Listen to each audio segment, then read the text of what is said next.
छत्रपती शिवाजी महाराजांना विनम्र अभिवादन करून घटनेचे शिल्पकार डॉक्टर बाबासाहेब आंबेडकरांना मानवंदना.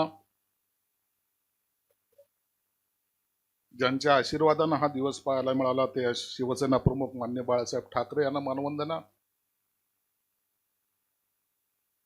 आजच्या कार्यक्रमाला उपस्थित आमचे नेते एकनाथ शिंदे साहेब, व्यासपीठावरील सर्वच मान्यवर, माझ्या आयुष्यामध्ये गेली इतके वर्ष आपण काम करतोय, इतकं पाहिलेलं आहे. पण साहेब, पहिल्यांदा महिला खाली बसलेले मी पहिल्यांदा पाहिले. सभागृहामध्ये इतक्या महिला येतील याची खरंच कल्पना नव्हती. पण तो लाडके भाऊ काय झाले, तुम्ही सगळ्याची वाट लावायचं काम सगळ्यात पहिलं काम केलं तर तुम्हीच केलेलं आहे. मी व्यासपीठावर पाहतोय, मागच्या साईडला पाहतोय, तुम्ही सगळेजण साक्षी असणार आहे. व्यासपीठावर आपल्याला चढू तरी देत होते का कोणी? हे व्यासपीठावर मागच्या साईडला जवळपास 200-300 लोक तर मागच उभे आहेत. साहेबांना एक तारीख दिली, मला आमच्या पदाधिकाऱ्यांनी तारीख दिली, शिंदे साहेबांचा कार्यक्रम घ्यायचा. तुम्हाला माहिती आहे 3 दिवसापासून सतत पाऊस पडतोय. एखाद्या ठिकाणी जर ओपन मध्ये सभा घेतली असती तर किती वॉटरप्रूफ मंडप टाकला असता तर 1500 लोकांच्या वर तिथं पावसामध्ये येऊन लोक थांबत नाही. शिंदे साहेबाला आल्याबरोबर बोललो, मग साहेब ते आमचा कार्यक्रम आम्ही थोडा चेंज केला आणि संत एकनाथ मध्ये घेतला. अरे मग तू बाहेर का नाही घेतला? आता त्यांना काय सांगू अडचण मध्ये की 3 दिवसापासून पाऊस चालू आहे. परंतु त्यांना एवढंच नक्की सांगितलं, साहेब हे संभाजीनगर आहे. संभाजीनगर हे इतिहास घडवणारं शहर आहे. पहिल्यांदा शिवसेना प्रमुखाचं आगमन या मराठवाड्यात झालं, या सांस्कृतिक मंडळावर झालं. मराठवाड्याचं चित्र बदलून गेलं. आपल्याकडे आज शिवसेना प्रमुखाचे विचार घेऊन जातोय म्हणून आज तुम्हाला व्यासपीठावर महाराष्ट्रात साहेब कुठं नाही झालं. या संभाजीनगरचे 7 महापौर यांनी आपल्या पक्षात प्रवेश घेतला. 7 आमदारांनी घेतल्यात. तनवानी असतील, कैलास पाटील असेल, आणखीन वेटिंग मध्ये आहेत. कधी घ्यायचं तुम्ही फक्त सांगा, आपल्या बरोबर ते आहेत. मी यासाठी सांगतो की जेव्हा केव्हा तुम्ही जेव्हा भूमिका घेतली, बोलणाऱ्याने त्याचा उल्लेख आवर्जून केला. साहेब, या संभाजीनगर मध्ये एक वेळ अशा होता, शिवसेना प्रमुखाला थोडा वेळ झाला म्हणून आम्ही रनवेवर जाऊन विमान थांबवलं होतं. ही शिवसैनिकाची ताकद होती त्या काळातली. त्या काळामध्ये साहेब, जेलमध्ये असलेल्या शिवसैनिकाला सोडायसाठी मोटरसायकलवर जाऊन आम्ही पॉम्पलेट जरी दिला तरी जिल्हा बंद व्हायचा.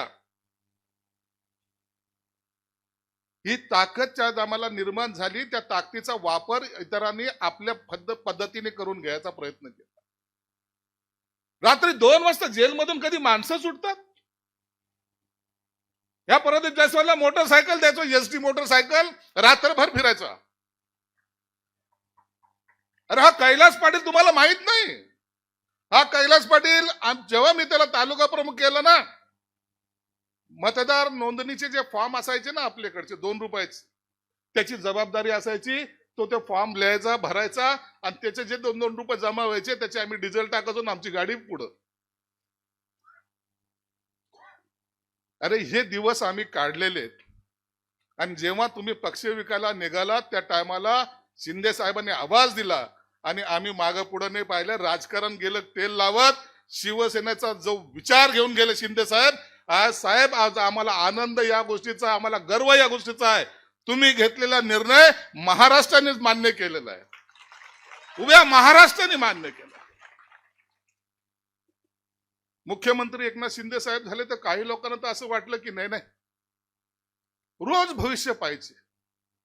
पुढच्या महिन्यात त्यांची खुर्ची जाणार, पुढच्या महिन्यात असं होणार, 2 महिन्यानंतर असं होणार, 3 महिन्यानंतर असं होणार. झोपतच नव्हते. आजही शिंदे साहेबांचं नाव घेतल्याशिवाय दिवस निघत नाही. ही महाराष्ट्रामध्ये जी राजकीय ताकद आहे ती शिंदे साहेब फक्त तुमच्याकडे आहे, हे महाराष्ट्र जाणतोय. आरक्षणाच्या मुद्द्यावर तुम्हाला कचाट्यात पकडायचा जो काही प्रयत्न केला आणि तुम्ही ज्या शिपातीने सगळं काही पार पाडलं, महाराष्ट्राला त्याच्याबद्दलचा अभिमान आहे, अभिमान. अरे आम्ही तर शिवसेना प्रमुखाच्या तालमीत वाढलेले लोक आहोत. राजकारण हा आमचा काही धंदा थोडी है तो है, नाही तो नाही.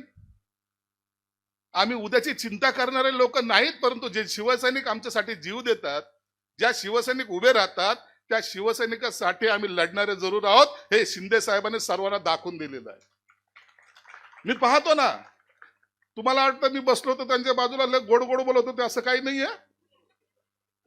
ते हसत होते पण मला टोला मारत होते.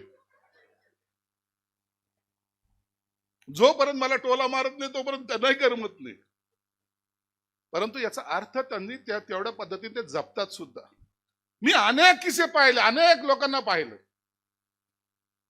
तो बोरणारे असो की भुमरे असो का प्रदीप जयस्वाल असो का संजना असो, गेले कधी खाली हाताने त्यांना वापस पाठवलं नाही हे त्यांना विचारा तुम्ही.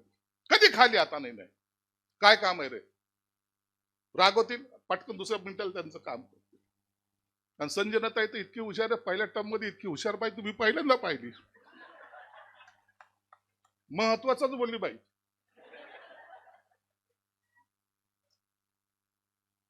बाकी मिळवायचं काय जाऊ द्या, बाकीचं मला निधी द्या.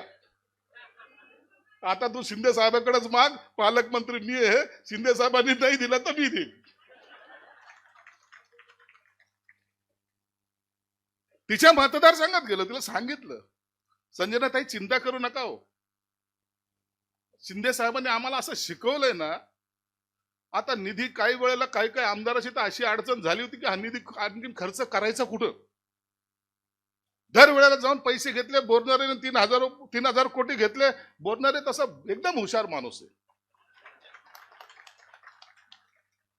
प्राध्यापक राहिलेला माणूस बोलायला किती हुशार असेल तुम्हाला कल्पना आहे. वैजापूर आले, बरोबर आहे की नाही?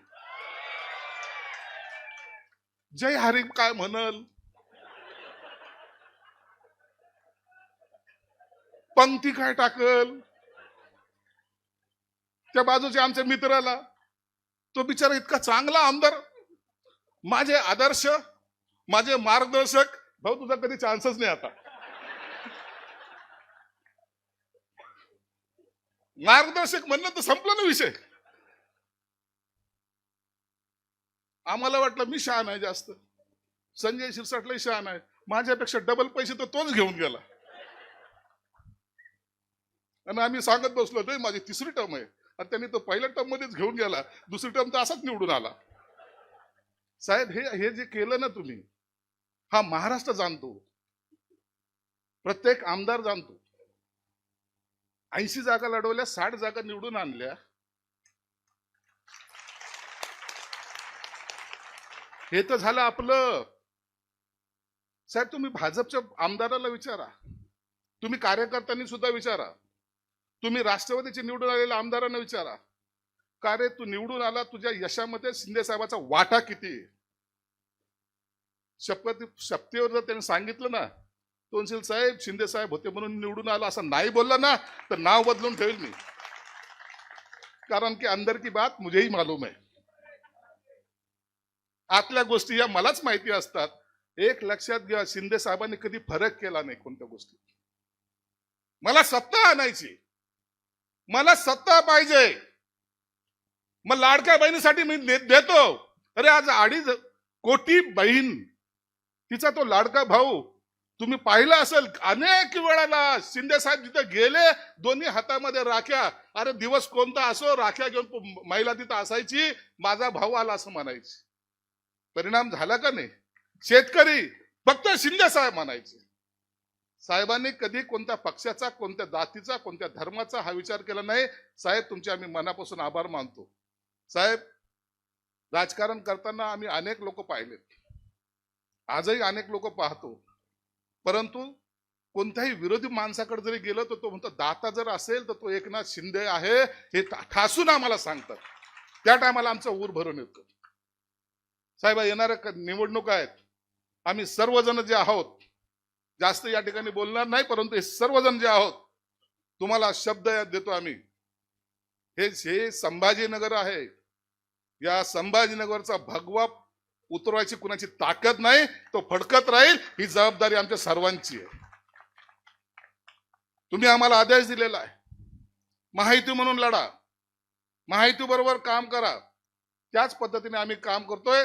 जोही आदेश येईल त्या पद्धतीने आम्ही निश्चित काम करू. या शहरावर, या जिल्हा परिषदेवर, नगरपालिकेवर आमचा भगवा फडकल्याशिवाय राहणार नाही. कारण आम्ही जे झालोय ना, जे काही मोठेपण आम्हाला वाटतं, मी जिल्ह्याचा पालकमंत्री, मी आमदार, मी हापसा, मी तसा, हे सर्व या कार्यकर्त्यामुळे झालंय. कार्यकर्त्याची निवडणूक ही माझी निवडणूक म्हणून आम्ही लढणार आहोत, एवढी लक्षात ठेवा. तुम्ही चिंता त्याची करूच नका. शिंदे साहेबांकडून आम्ही रडून पडून कशाही त्यांचा टाइम घेऊ. वैजापूर नाही, वैजापूर करायचं, मला गंगापूर करायचं, मला कन्नड घ्यायचं, मला इकडे घ्यायचंय. या 15 दिवसानंतर आपल्याकडे त्यांचे 15 दिवसाला 1 दिवस तरी पाहिजे या निवडणुकीच्या काळामध्ये. बरोबर आहे का नाही? प्रत्येक आम्हाला 1च दिवस द्या साहेब. हा सर्व शिवसैनिक एवढा भारवलेला आहे तुमच्याकडे. आम्ही तुमच्या गाडीमध्ये बसतो, जेव्हा पाहतो ना, तर रस्त्याच्या दुतर्फा लोक उभे राहतात. अहो, अनेक मान्यवर रोज या शहरातून येतात जातात, कोणी पाहत नाही त्यांच्याकडे ढुकून. पण तुम्ही येणार आहे, तुम्ही या रूटने जाणार आहे म्हणून रस्त्याच्या दुतर्फा लोक उभे असतात, तुम्हाला हात करता, तुम्ही त्यांना हात करता. त्या टायमाला त्यांना वाटतं माझा एकनाथ शिंदे साहेब आहे, माझा एकनाथ आहे, माझा भाऊ आहे. आणि हे जे काय प्रेम आहे, या प्रेमासाठी आम्ही वाटेल ते करायला तयार आहोत. पुन्हा एकदा साहेब, तुम्ही आज आलात. हे 4 वाजेपासून आलेले लोक आहेत, इतक्या वेळ थांबलेत. मला सुद्धा भीती वाटत होती की काय होईल, परंतु सगळ्या बहिणीला शब्द सांगतो, तुमचे मी मनापासून आभार मानतो. आज पहिल्यांदा तुम्हाला खाली बसताना पाहिलंय, मला त्याचं दुःख आहे. परंतु तरी हे शिंदे साहेबांनी पाहिलेलं चित्र आहे ना, हे तुमचं आयुष्य बदलून टाकेल एवढं नक्की आहे. एवढं तुम्हाला गॅरंटीने सांगतो, गॅरंटीने. त्यांच्याबरोबरचा आमचा सगळा प्रवास सुरत पासून गुवाहाटी पासूनचा सगळा जो झालाय ना, त्या मजा काही उची और आहे. म्हणून त्यांनी जे काही आम्हाला ताकद दिली ना, त्यांनी जे काही सहन केलं ना, जे त्रास होता आमचा, तो त्रास संपवायचं जे काम त्यांनी केलं, आज लाचारांच्या फळीपासून आम्हाला वाचवलं आणि स्वाभिमानाच्या फळीमध्ये बसवलंय. साहेब, तुमचे मनापासून आभार, धन्यवाद. जय हिंद, जय महाराष्ट्र.